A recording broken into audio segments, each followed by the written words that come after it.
Allô, Dimitri. Allô, Dimitri. Oui. Allô, Dimitri. Allô, Dimitri. En couleur.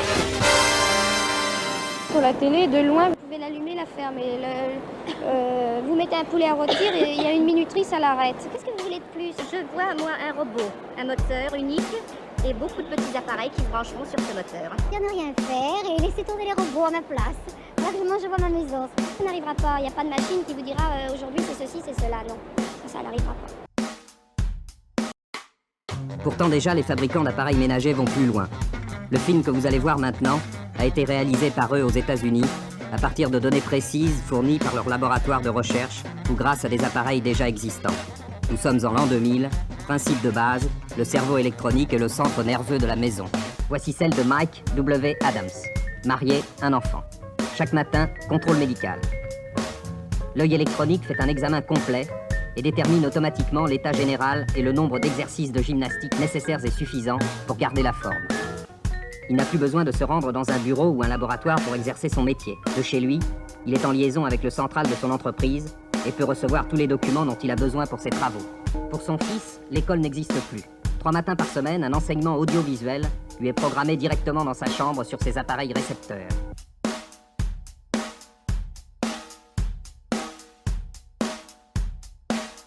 Qui a inventé le premier télescope? Galilée ou Léonard de Vinci?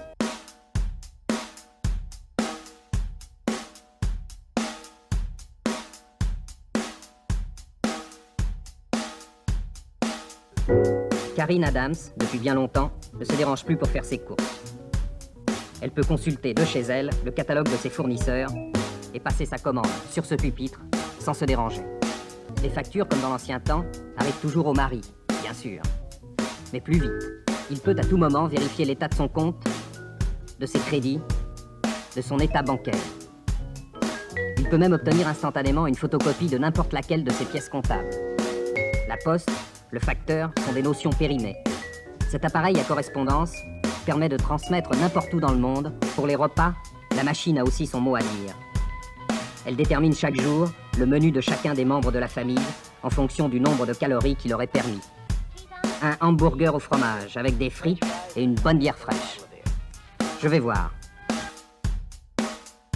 Les plats surgelés arrivent tout seuls de la chambre froide à travers le réchauffeur à infrarouge jusqu'à la maîtresse de maison. Il n'y a plus qu'à servir. Dans cette armoire, il y a pour toute la famille 6 mois de vivres surgelés.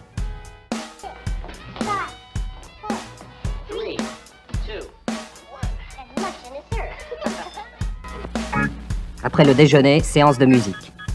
Il n'est plus nécessaire, bien sûr, de savoir jouer du piano, puisqu'il suffit, grâce à cet appareil électronique, d'appuyer sur n'importe quelle touche du clavier pour que l'instrument décide immédiatement de l'harmonie correspondante.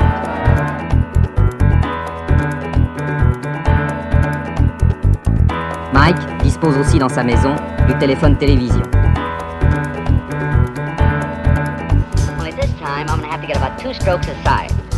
Il suffit d'appuyer sur un seul bouton pour créer immédiatement le paysage que l'on veut à travers sa fenêtre.